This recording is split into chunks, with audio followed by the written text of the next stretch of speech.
Alright, so here we are in part 3 of my pedalboard build series. Now in this video, I'm going to show you all of the different sounds that I'm getting from this new board that I've built. So this video is actually shot 2 weeks after the last video that you would have seen, which is me putting the new board together. What I wanted to do was once I'd put the board together, I wanted to take it out on the road with me, use it for a bunch of gigs, and I think when you dial things in at home, it's never quite the same as what you wanted on stage. So I wanted to take it out on the road with me just so I could make sure that everything was working the way that I wanted it to work. And what I discovered pretty quickly was there was actually some things I wanted to change. So I've actually changed some of the signal routing since the last video. So the new routing of this is into the wah goes into the tuner goes into the HX Stomp XL, into the input. Then inside the HX Stomp XL, I'm running through the poly pitch block, which I'll talk about in a bit. I've got a compressor, an EQ, which I will also mention, and a boost. Then I come out of the send. At this point now, we start to go through some of the other pedals on the board. So the send comes out to the Detox EQ. That's the first thing in the chain after the HX Stomp XL. That runs into the Tumnus. The Tumnus then runs into the Love Pedal as Lius, which runs into the Halcyon Gold, which runs into the King of Tone, and then that runs into the Timmy, the Joshua, the June 60, the Hall of Fame, back into the return of the HX Stomp XL. Then I have a delay in here and a noise gate, and then it goes off to my amp. So like I said, I have changed some of the routing from part 2 just because I didn't like the way that I'd had them stacked, and yeah, I kind of felt it was causing me more issues than solving issues, so I switched a few things around.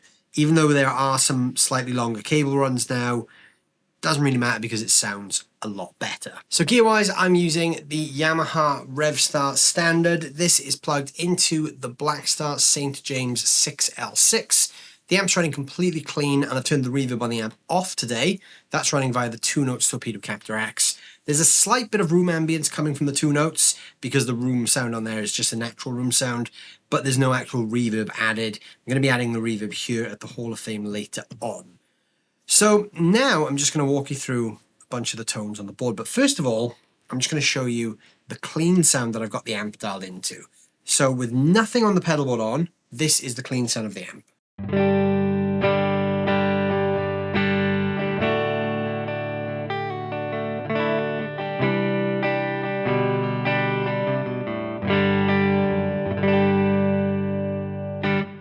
So it's very, very dry other than that little bit of room ambience that you're getting from the Captor X. The only other thing I've got switched on is the noise gate. So that's the only thing on in the chain which isn't actually affecting the tone in any way.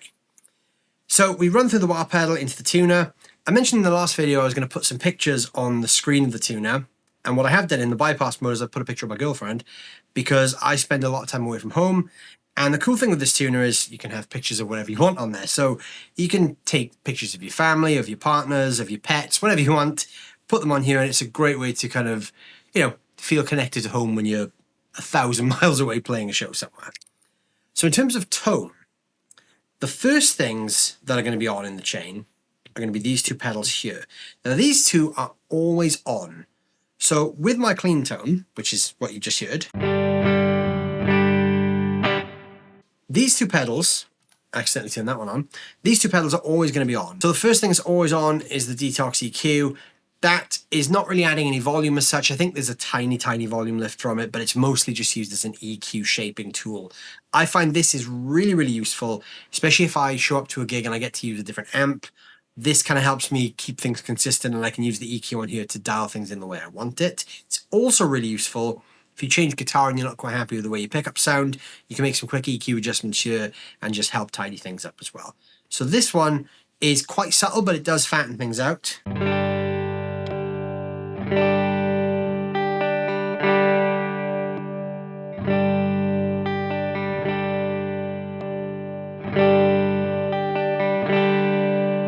Just gives my tone a little bit more of a kind of a 3D feel and a bit more texture to it. And the Tumnus is basically doing the same thing. The gain is on 0, the treble is on halfway, and there's a little volume lift, just kind of as a clean boost again.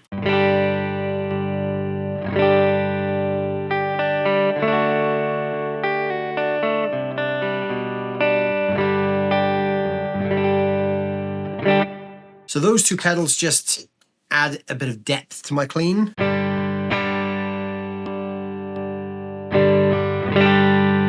Make it a bit warmer, it really blooms out the low end nicely. And then the other thing that's always on is the Hall of Fame Mini. That's just my reverb.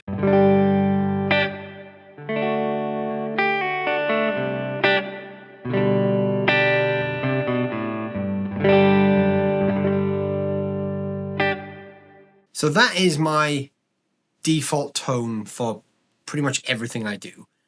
At this point then, I have things that I just sort of switch on and off depending on use case. So if we follow the signal chain through its natural path, excluding the wah, which is first, which is quite hard to demonstrate because it's on the desk. If we exclude that pedal from things, after we've gone through these two pedals, we're in the HX Stomp XL. From the HX Stomp XL from left to right, the first thing is this block here, which is a poly pitch. It's currently set to an octave down. Now, I'm not actually using this at all at the moment. It's basically just there because. So if I want an octave down thing, I've got it.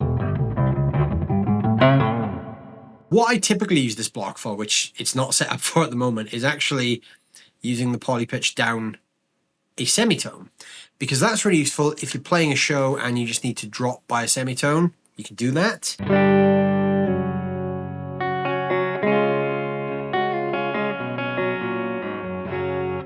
Now, it's not the most accurate tracking, but if you've got one song in the set, it can kind of get you through the song as long as you're not doing any kind of crazy chord extensions on it. I'm not using that at all at the moment. It's kind of just there as like a utility thing in case I do need it. The next thing in the block is my compressor. So this is the LA Studio Comp. I've got this set again quite subtly. It's really just there to level things out, especially when I'm using the wah. It just kind of tames some of the peaks. It's really handy if you're playing sort of funk stuff as well, though, just to have a compressor. Just heightens things out.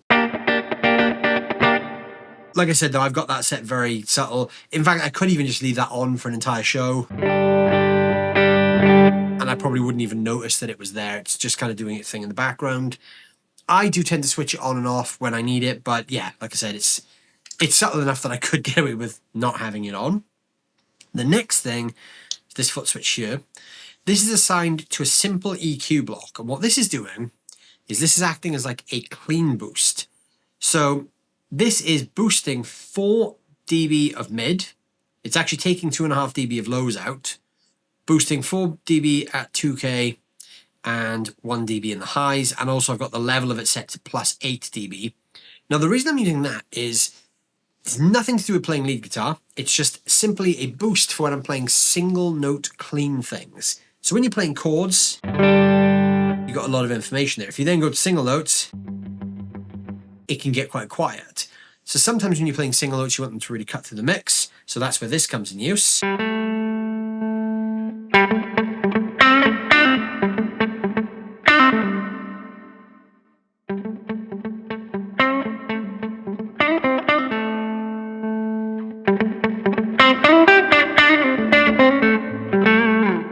So again, just helps kind of really poke through the mix.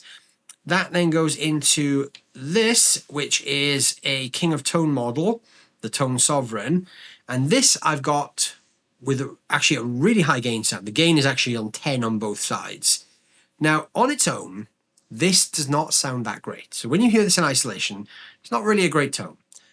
Where this really shines is when you play live. So this is used when I'm playing a song that's all clean, but I need an overdriven guitar solo or a lead line.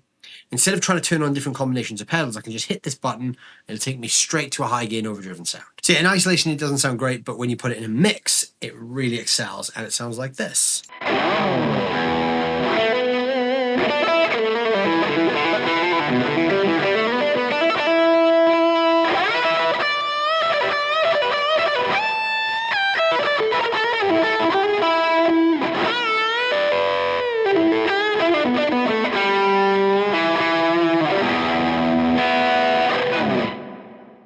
So yeah, as you can hear, not a great lead tone on its own, but when you put that in a mix, it really does make a big difference. Then we're coming out of the send of this through the rest of the pedals. So the send actually goes into these two, even though these are always on, The stuff you've heard in the HX Stomp XL so far is before these two pedals, but these are always on in the chain anyway.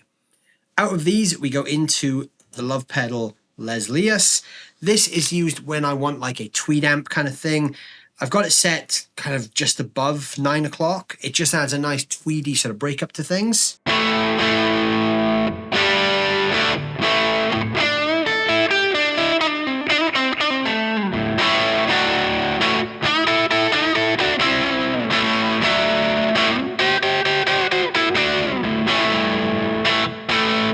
Great if you want that kind of Keith Richards sort of vibe. I use that as like a textural thing when I want to just push the sound a little bit. I don't really use it a huge amount in my current gig, but it does get used throughout the set. And then if I want to really take off, I've got the additional boost side as well.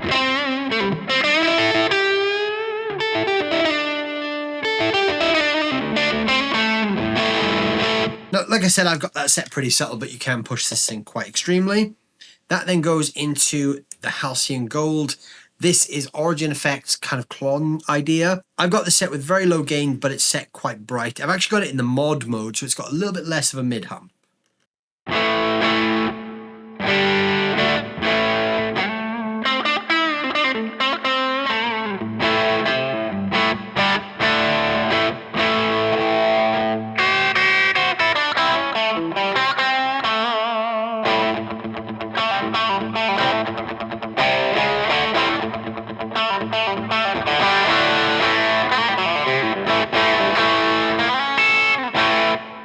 So that really is just working as like a low gain overdrive. It's great for bluesy stuff.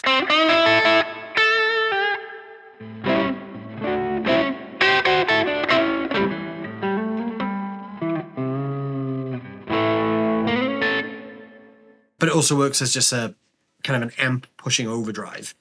Then my main overdrive is the Analogman King of Tone. This side specifically, which has got the high gain mod on there.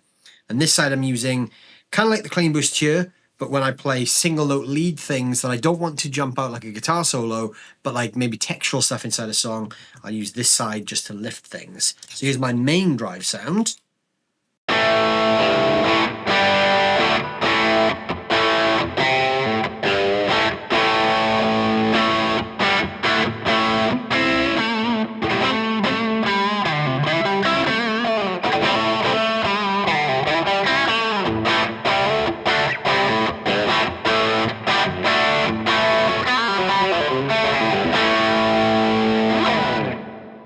But then what I do is actually stack things up a lot. So this stacks really well with the Halcyon. It also stacks really well with the Les Lius. But then also those two stack well together. So I've got a couple of different stacking drive palettes on the table.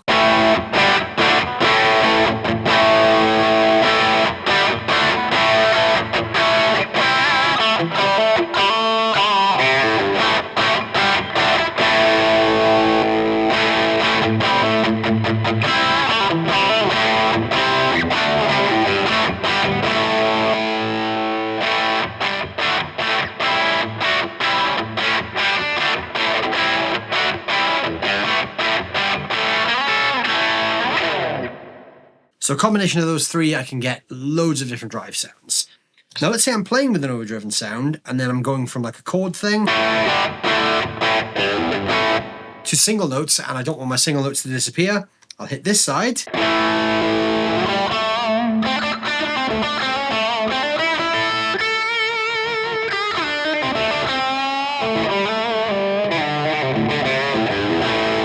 I don't really use it as a lead boost as such, like I just played a little kind of lead lick there. What I would use that for is like textural stuff. So if I'm going from like a chordal part,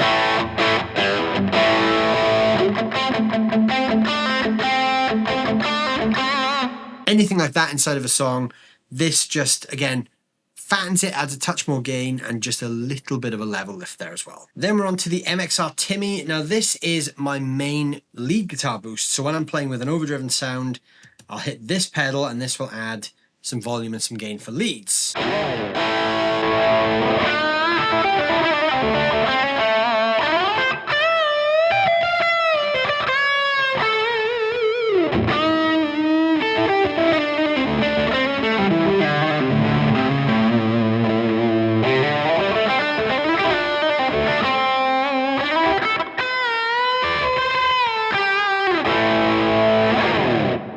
Now, you can hear it's quite a fat boost as well. I actually like quite a lot of bass on my lead tone, because if you have a really bright lead tone, I personally find it can get a bit scratchy or a bit too cutting in the mix. And I like to actually play with a tone that kind of feels like it's filling out things rather than detracting from things.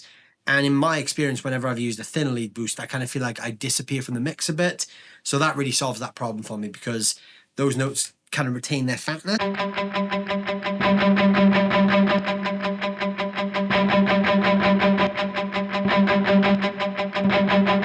So I really like that fat sound that the Timmy gives. That's a great lead boost pedal.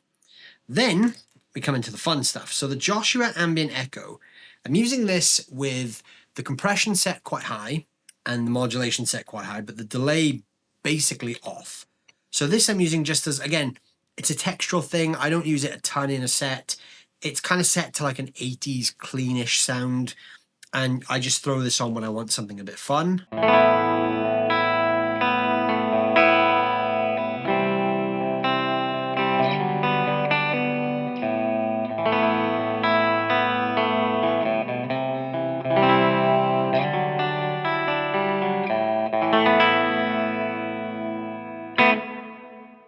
The delay's set really, really fast, so it's kind of like a super fast slapback, loads of modulation, loads of reverb, and loads of compression.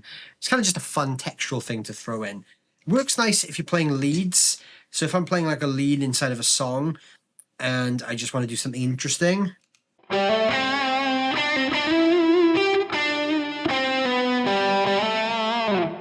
It also works great for guitar solos. So if I'm playing a regular solo and I want to add a bit of an 80s vibe, the Joshua's cool.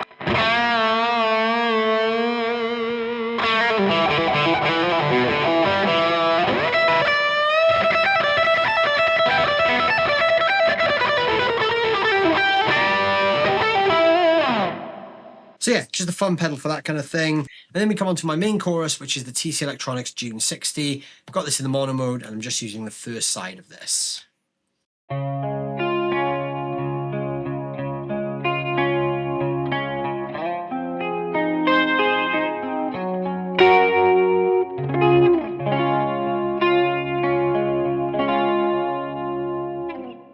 This is a really cool analog sounding chorus, because when you actually dig in, it almost clips a little bit. And I really like that kind of textural feel that you get from it. This works great as a standalone chorus, so when you're playing just shimmery cleans.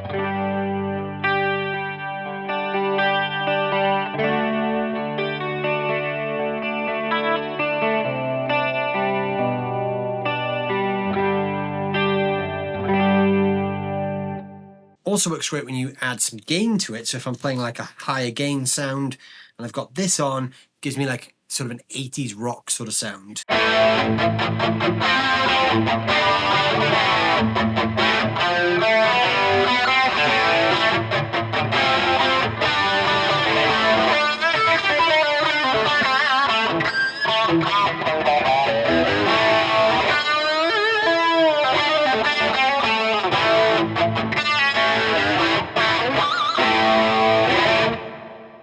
So yeah, it's a super versatile pedal, and that was really the whole idea behind this board, is that I wanted to do so many different styles with a single board.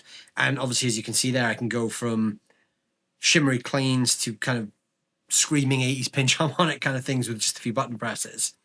Out of the TC, we go to the Hall of Fame, which you've heard on for the entire video. I don't actually know which tone print I have set in here, but I'm pretty sure it's just whatever the default one is. And that's how I always run it. At the main knob is set to like, what's that, like 10 o'clock? That's how I've always run this pedal in the 10 years I've owned it. I have tried a couple of different tone prints, but I'm pretty sure I've just put that straight back to the default one. That then goes back into the HX Stomp XL, where we hit my delay. And this is just a simple delay, which is set like this. So again, nothing crazy. It's just a very standard delay sound.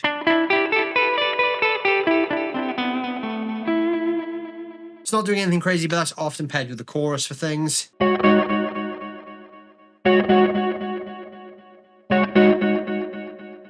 Sort of the only way I really use that delay is like that. And that's it. Then it goes to the noise gate and then straight up to the amp. So that is everything on the board and a bunch of different combinations that I use. Now, there is one other thing that this board does, which is, well, actually two other things it does. One of which is it acts as a backup for me. So I'm using a live amp on stage with the gig I currently do. So I run out of the output here, which is where this cable is feeding my amp. But I've also got this cable here, which you can see is plugged in, but it's not going anywhere. Now this actually normally goes into a DI box, which sits on the floor behind my board. So if my amp is to ever go down live, and I have a problem, what I can do is I can hit the mode, and I can go to this preset here. I haven't actually finished building this one yet, but what this preset is it's basically the same as the previous preset, but with an amp block as well. So what that will do is it will bypass my live amp on stage, go out of this output here through this cable, into my DI box, feed the front of house. So it acts as like a redundancy should I have a problem with my amp on stage. But the other thing it does is I can go to this preset, and it takes me to a bass rig. And this is in the show I'm currently playing with, which is a theatre show doing the music of the Bee Gees. It's a big Bee Gees tribute show, and it's a great fun show where we do loads of different styles of music in one night. But I actually play bass for 3 songs, and this also doubles as my bass rig. Once again, bypassing all the pedals on the board, goes into a separate input. My bass is actually connected to another input here, and that only feeds the DI box. So it actually bypasses the entire board other than the HX Stomp XL. In here, through a bass amp and a compressor, out here to the DI box, straight to the front of house. Simple. Really, really easy and really effective. But yeah, that is my brand new pedal board. And, you know, like I said, I've gig tested this for 2 weeks now, and I do have to say I'm very, very happy with the results. This is the happiest I've actually been with my live guitar sound for a long time. And a lot of this work was long overdue. So I'm really glad that I finally got around to doing this. And yeah, like I said, I'm so happy with the way this sounds. Functionally, it is perfect for me. For the gig I currently have, it does everything I need and more. But then also I can just take my pedal board to any other gig, and it will also get me through whatever else I need. So yeah, this is really my dream board now. I'm really, really happy with the way this has come out. So a big, big thank you to all the brands who helped make this a reality. Big thanks to Phil at Pedal Patch for hooking me up with the cables. They've made a huge difference. They're so much cleaner sounding, and I'm noticing a lot more things now that I'm using really good quality cables that I didn't notice before. So that's a huge improvement. Thanks to the guys at Westside Distribution for helping me get my hands on Joshua and the Voodoo Labs pedal power as well. And yeah, I'm really happy with this. Like I said, I'm going to take this back out on the road now, and this is going to serve me well because I've got a very busy 18 months of gigs coming up, and I know this board is not going to let me down. So yeah, thank you guys for watching as always. Let me know down below in the comments what you thought about this little pedal board build series. I'd like to hear your opinions on the gear that I've chosen, the sounds I'm getting out of it, what you like, what you don't like, what you would have done different. And let me know what you guys have got on your pedal boards as well. I'm looking forward to hearing what you guys are using. And while you're down there doing that, if you're new here, hit the subscribe button. Don't forget to hit that like button as well. And I will see you guys very, very soon. Thank you so much for watching, as always.